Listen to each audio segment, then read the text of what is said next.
¿Y si os dijera que la historia de la Navidad no empezó realmente en un pesebre, sino miles de años antes?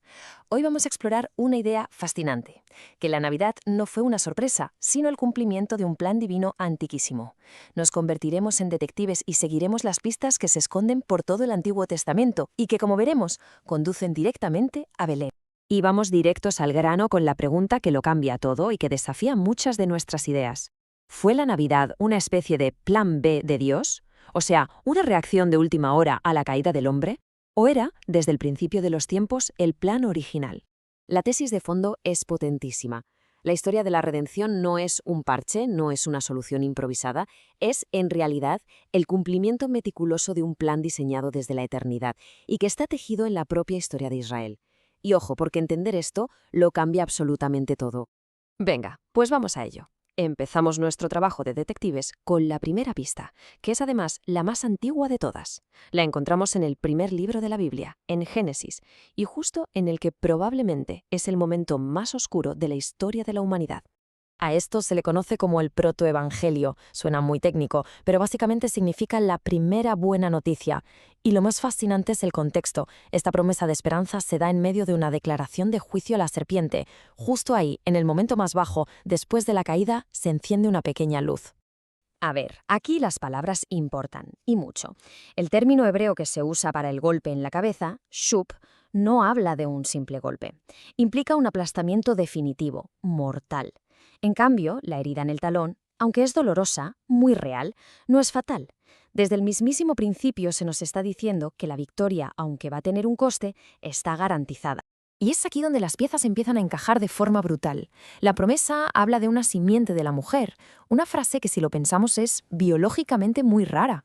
Pues bien, esto apunta a un nacimiento único. Y el cumplimiento llega, claro, con Jesús, nacido de mujer, que a través de su propio sufrimiento, esa herida en el talón, acaba destruyendo el poder de la muerte. Como dice Pink, esta primera pista es como la semilla de la que van a brotar todas las demás profecías. Es el punto de partida de toda la historia. Así que la clave de todo esto es que el final ya estaba anunciado desde el mismísimo principio.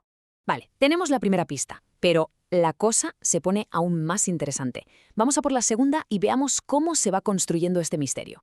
Si Génesis nos dijo el qué iba a pasar, una simiente que vence, el profeta Isaías, siglos más tarde, nos va a dar una pista clave sobre el cómo. Hay que entender el contexto porque es de película. Esta señal se da en un momento de crisis nacional absoluta.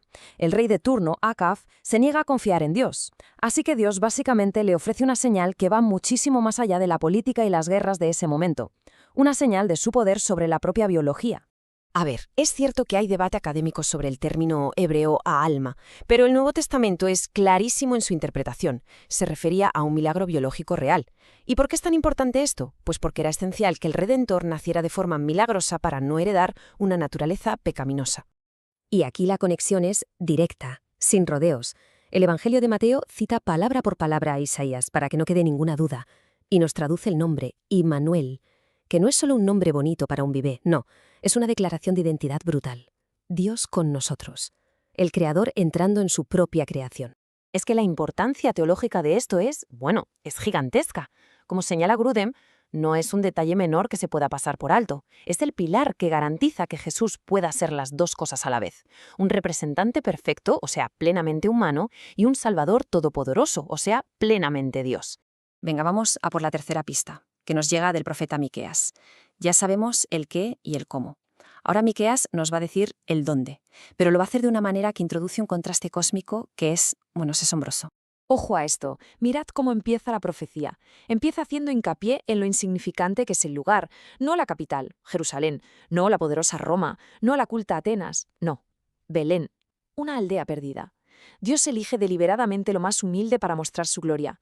Y justo cuando nos ha dejado claro lo pequeño que es el sitio, ¡zas!, llega el contraste brutal. De esta aldea insignificante saldrá un gobernante cuya existencia no empieza en ese pesebre, sino que se remonta desde los días de la eternidad. Es que es alucinante, de verdad. Un solo versículo, uno solo, y apunta a dos realidades increíbles a la vez. Un lugar de nacimiento físico y concreto, que Mateo confirma sin dudar, y una existencia eterna, fuera del tiempo, que el Evangelio de Juan también confirma. Así que la idea clave para que quede clara es esta. Jesús no es una ocurrencia tardía en el plan de Dios. El bebé que nace en Belén es el mismo Verbo eterno que ya existía antes de que se creara el mundo. El Salvador es tan eterno como Dios mismo. Y con esto llegamos a la última pista, y en mi opinión, la más espectacular. Ya hemos establecido el qué, el cómo y el dónde. Pero ahora el profeta Isaías vuelve a la carga para revelarnos el quién de una forma que deja sin aliento. Fijaos en la doble frase, porque es una genialidad. Primero, un niño nos es nacido. Esto nos habla de su humanidad, de su fragilidad, de que entra en nuestra historia como uno de nosotros. Pero luego dice, hijo nos es dado. Y eso es distinto. Eso habla de su divinidad, de que es un regalo que viene de arriba, de alguien que ya existía. Y entonces suelta la lista de nombres. Y no son apodos, ¿eh? Son su DNI y su currículum. Admirable consejero. La sabiduría divina. Dios fuerte, o el Gibor en hebreo, el guerrero divino. Padre eterno, su naturaleza está fuera del tiempo. Y príncipe de paz, el único que puede traer una reconciliación de verdad. De todos estos títulos hay uno que que no deja ningún lugar a la duda. Dios fuerte. Es directo, es inequívoco, y el Nuevo Testamento no duda en recogerlo tal cual. La carta a Tito llama a Jesús sin ningún tipo de rodeos, nuestro gran Dios y Salvador. La conexión es sencillamente perfecta.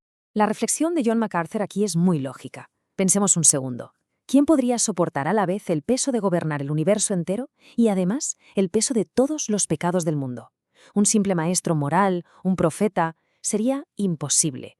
Se necesitaba alguien que fuera Dios fuerte. Hay una imagen de J.C. Ryle que lo resume todo de una forma preciosa. Todas estas pistas que hemos ido siguiendo, la semilla, la señal, el origen, los títulos, eran como el capullo de una flor, prometedor pero cerrado. Y la historia de la Navidad es esa misma flor, por fin abierta en todo su esplendor, el Evangelio en plena floración. Así que todo esto nos deja con una última pregunta para reflexionar.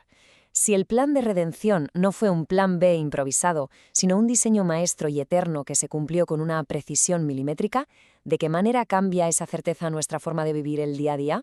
Ahí queda la pregunta. Muchas gracias por habernos acompañado.